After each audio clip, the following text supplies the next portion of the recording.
കേരളത്തിലെ ഹോസ്പിറ്റലുകളൊക്കെ വളരെ അത്യാധുനികമായിക്കൊണ്ടിരിക്കുകയാണ്. പ്രത്യേകിച്ച് ESI ഹോസ്പിറ്റൽ. പണ്ടൊക്കെ നമുക്കറിയാം ESI ഹോസ്പിറ്റലിൽ ചെന്ന് കഴിഞ്ഞാലുള്ള ഒരവസ്ഥ. ഇപ്പോൾ അത് വളരെ ഒരു വലിയ മാറ്റത്തിൻ്റെ വഴിയിലാണെന്ന് കാണാൻ കഴിയും. ഞാനിന്ന് വിവരിക്കുന്നത് എറണാകുളം ജില്ലയിലെ പാതാളത്തുള്ള ESI ഹോസ്പിറ്റലിനെ കുറിച്ചാണ്. ഒരു 10-15 വർഷമൊക്കെ മുമ്പ് നമ്മളവിടെ ചെന്ന് കഴിഞ്ഞാൽ ഒരു കുത്തഴിഞ്ഞ രീതിയിലായിരുന്നു അതിൻ്റെ ക്രമീകരണം. നമ്മൾ തന്നെ പോയി ഒരു ടോക്കൺ എടുക്കുക, അല്ല ഭയങ്കര ക്യൂ നിൽക്കുക. ഏതാനും കൗണ്ടറുകളേ ഉള്ളൂ. അതിൽ നിന്ന് പേപ്പറിൽ ആണെന്ന് നമുക്ക് നമ്പരൊക്കെ ഇട്ട് തരുന്നത്.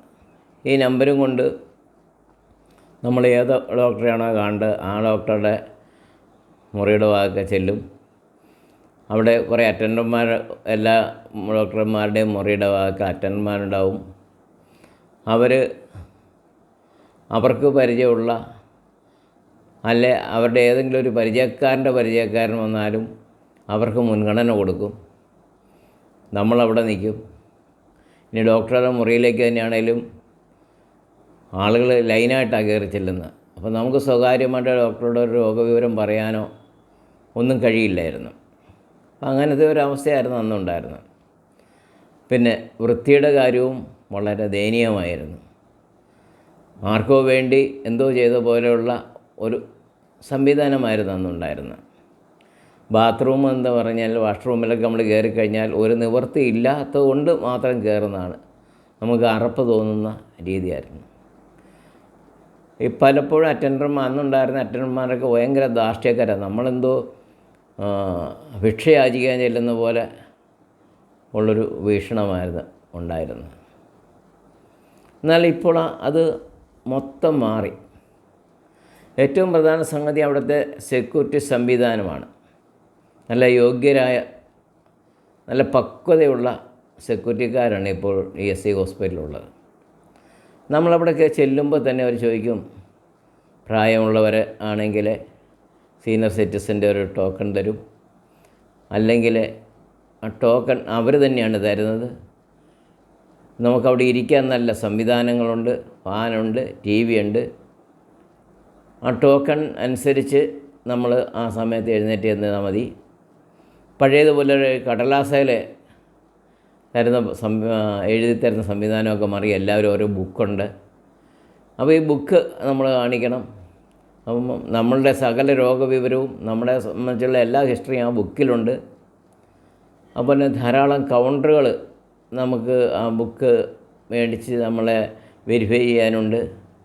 അതൊക്കെ നല്ല ചെറുപ്പക്കാരായ ആളുകളായിരിക്കുന്നു. നല്ല മാന്യമായ ഇടപെടലാണ് ആ കൗണ്ടറുകളിലൊക്കെ ഉള്ളതെന്ന് എടുത്ത് പറയാതിരിക്കാൻ പറ്റത്തില്ല. നമുക്ക് എന്തെങ്കിലും സംശയമുണ്ടെങ്കിൽ ഈ സെക്യൂരിറ്റി സ്റ്റാഫിനോട് ചോദിച്ചു കഴിഞ്ഞാൽ അവർ കൃത്യമായിട്ട് നമ്മളെ സഹായിക്കും. പിന്നെ വൃത്തിയുടെ കാര്യമാണ് അടുത്ത് പറയേണ്ടത്. ഒരു നല്ല പ്രൈവറ്റ് ഹോസ്പിറ്റലിനേക്കാൾ വൃത്തി ഉണ്ടെന്ന് നമുക്ക് പറയാൻ കഴിയും.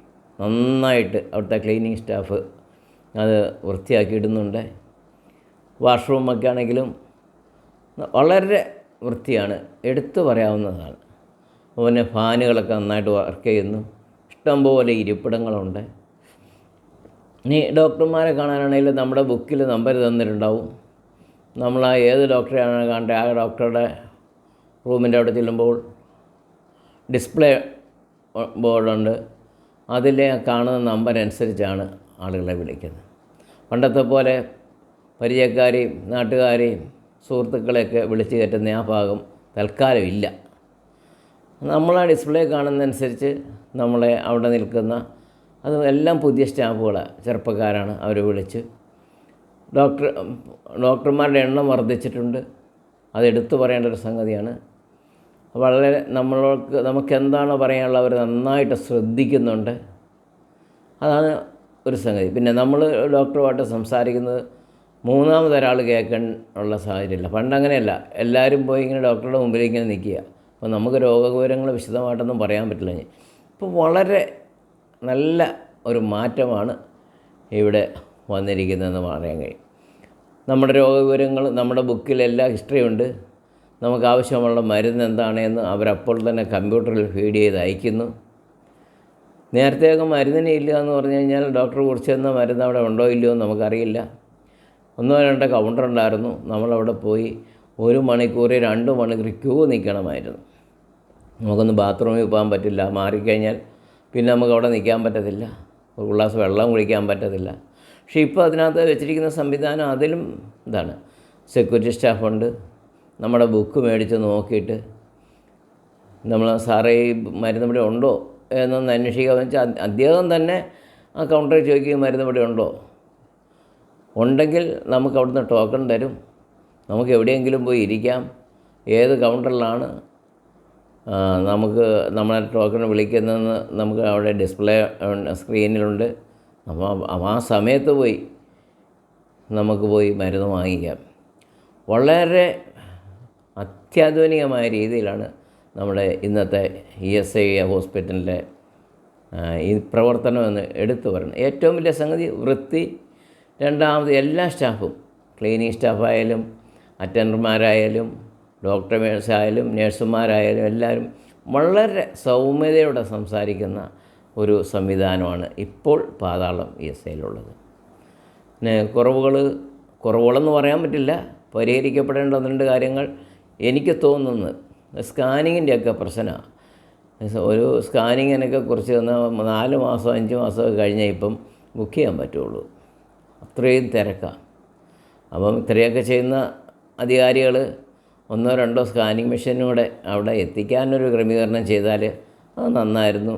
ഇത്രയും ദീർഘകാലം അല്ലെങ്കിൽ 2-3 മാസം ആളുകൾ സ്കാനിങ്ങിന്, ഇപ്പോൾ രോഗം എന്ന് പറഞ്ഞാൽ രോഗനിർണയത്തിന് വേണ്ടിയിട്ടാണല്ലോ സ്കാനിങ്. അപ്പോൾ 5-6 മാസം കഴിഞ്ഞ് സ്കാൻ ചെയ്യുക അല്ലെങ്കിൽ പുറത്ത് പോയി സ്കാൻ ചെയ്യുക എന്നുള്ള സാഹചര്യം ഒഴിവാക്കാൻ നല്ലതായിരിക്കുമെന്നൊരു അഭിപ്രായം എനിക്കുണ്ട്. മറ്റൊരു സംഗതി, 100 പേർക്കാണ് ഒരു ദിവസത്തെ ബ്ലഡ് ടെസ്റ്റിന് ഉള്ളത്. 100. 6:30ക്കാണ് ചീട്ട് കൊടുക്കുക, ടോക്കൺ കൊടുക്കുന്നത്. പക്ഷേ മിക്കവാറും 5 മണിക്ക് മുതൽ ആളുകൾ അവിടെ ക്യൂ ഉണ്ടാവും.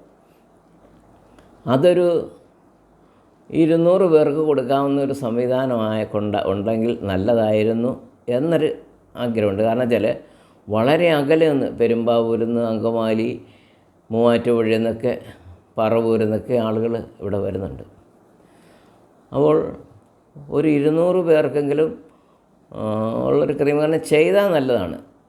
പിന്നെ അതുപോലെ തന്നെ ഒരു 6:30ക്കെങ്കിലും ബ്ലഡ് ചെക്ക് ചെയ്യാനുള്ള, അല്ല 7 മണിക്കാണെങ്കിൽ പോലും ഒരു 2 സിസ്റ്റേഴ്സിനെ അതിന് ക്രമീകരിക്കുന്നതാണ്. ഇപ്പോൾ ഒരു സിസ്റ്ററേ ഉണ്ടാവുകയുള്ളൂ. അപ്പോൾ ആ സിസ്റ്റർ നമ്മുടെ ഡീറ്റെയിൽസ് എല്ലാം എടുത്ത് ബ്ലഡുമൊക്കെ കമ്പ്യൂട്ടറിനകത്ത് നോക്കി പിന്നെ നമ്മുടെ ബ്ലഡൊക്കെ എടുത്ത് വരുമ്പോൾ സമയം കുറയുന്നു. അവരുടെ കുഴപ്പമല്ല.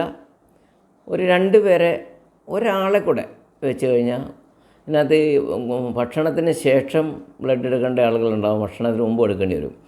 അപ്പോൾ ഇവർക്ക് ചീട്ട് കിട്ടുന്ന ടോക്കൺ അനുസരിച്ച് ചിലപ്പോൾ ഒരു 11 മണിക്കായിരിക്കും അല്ലെങ്കിൽ 10:30ക്കാകും ആദ്യത്തെ ടെസ്റ്റ് എടുക്കാൻ പറ്റുന്നതെങ്കിൽ അത്രയും നേരം ഒരു വിശന്നിരിക്കേണ്ട ആവശ്യമുണ്ട്, ഷുഗറൊക്കെ ഉള്ള ആളുകളൊക്കെ. അപ്പോൾ രണ്ടാമത്തെ ടെസ്റ്റ് വീണ്ടും എടുത്ത് വരുമ്പോൾ സമയം പോകും. അപ്പോൾ ഉച്ച കഴിഞ്ഞ് ഡോക്ടറെ കാണാൻ പറ്റില്ല. അപ്പോൾ അതുകൊണ്ട് അതിനൊരു ക്രമീകരണം ചെയ്താൽ നല്ലതായിരുന്നു. നമുക്ക് ഒരു അപേക്ഷയായിട്ട് പറയുകയാണ്, 2 പേരെ സിസ്റ്റർമാർ ബ്ലഡ് എടുക്കാൻ വയ്ക്കുകയും ഒരു 200 പേരുടെയെങ്കിലും ബ്ലഡ് ഒരു ദിവസം എടുക്കാനുള്ളൊരു ക്രമീകരണം ചെയ്യുകയും ചെയ്താൽ പ്രദേശത്തു നിന്ന് വരുന്ന ആളുകൾക്ക്, അവരൊക്കെ വരുമ്പോൾ ഒരു 7-7:30 ആവുമല്ലോ. അപ്പോൾ അങ്ങനെയുള്ള സന്ദർഭത്തിൽ അത് പ്രയോജനപ്രദം ചെയ്യുമെന്ന് എനിക്ക് തോന്നുന്നു. അതുകൊണ്ട് മൊത്തത്തിൽ ESI ഹോസ്പിറ്റൽ ഇപ്പോൾ അത്യാധുനികമാണ്, നല്ല ഇടപെടലാണ്. അതുപോലെ തന്നെ സമയം മാറ്റം വരുത്തിയിട്ടുണ്ട്. ഇപ്പോൾ 3 മണി വരെ ടോക്കൺ കൊടുക്കുന്നുണ്ട്. ഡോക്ടർമാർ 4 മണി കഴിഞ്ഞ് വരെയും ഇരുന്ന് മുഴുവൻ രോഗികളെയും പരിശോധിച്ചതിന് ശേഷമാണ് ഡോക്ടർമാർ പോകുന്നത്. അപ്പം ഇതെല്ലാം വളരെ എടുത്തു പറയുന്ന സംഗതിയാണ്. പക്ഷെ ഇപ്പോൾ ഞാനിത് ഇപ്പോൾ ഈ വീഡിയോ ചെയ്യാൻ കാരണം, ഈ സംഗതികളൊന്നും ലോകമൊന്നും അറിയുന്നില്ല. ലോകം രാഷ്ട്രീയക്കാരുടെ പുറകിലും മയക്കുമരുന്ന് കച്ചവടത്തിൻ്റെയും പെൺവാണിഭത്തിൻ്റെയൊക്കെ പ്രശ്നത്തിൻ്റെ പുറകെ പോവുക. ഇതുപോലുള്ള നല്ല കാര്യങ്ങൾ നമ്മുടെ സമൂഹത്തിൽ നടക്കുന്നത് പലപ്പോഴും പലരും അറിയുന്നില്ല. എൻ്റെ ചാനലിൻ്റെ പ്രധാന ഉദ്ദേശം നിങ്ങൾ കണ്ടിട്ടുള്ളവർക്കറിയാം, ലോകത്തിൽ അറിയപ്പെടാതെ പോകുന്ന സത്യങ്ങൾ ആളുകളെ അറിയിക്കുക എന്നുള്ളതാണ്. അതുകൊണ്ട് ഇതുപോലുള്ള കാര്യങ്ങൾ ഇനിയും നിങ്ങൾക്ക് അറിയിക്കാൻ എനിക്ക് ആഗ്രഹമുണ്ട്. ഞാൻ അന്വേഷിച്ചുകൊണ്ടിരിക്കുകയാണ്. നിങ്ങൾക്കറിയാവുന്ന വിവരങ്ങൾ എന്നെ അറിയിക്കുക. ഇതുപോലുള്ള വീഡിയോകൾ തുടർന്ന് കിട്ടാൻ നിങ്ങൾ എൻ്റെ ചാനൽ സബ്സ്ക്രൈബ് ചെയ്യുകയും ബെൽ ബട്ടൺ അമർത്തുകയും ചെയ്യുക. പരമാവധി നിങ്ങളിത് ആളുകൾക്ക് ഷെയർ ചെയ്യുക. നിങ്ങൾക്കറിയാവുന്ന വിവരങ്ങൾ ദയവേത് എന്നെ അറിയിക്കുക. നമുക്ക് മറ്റുള്ളവരെയും ഈ വിവരം അറിയിക്കാൻ കഴിയും.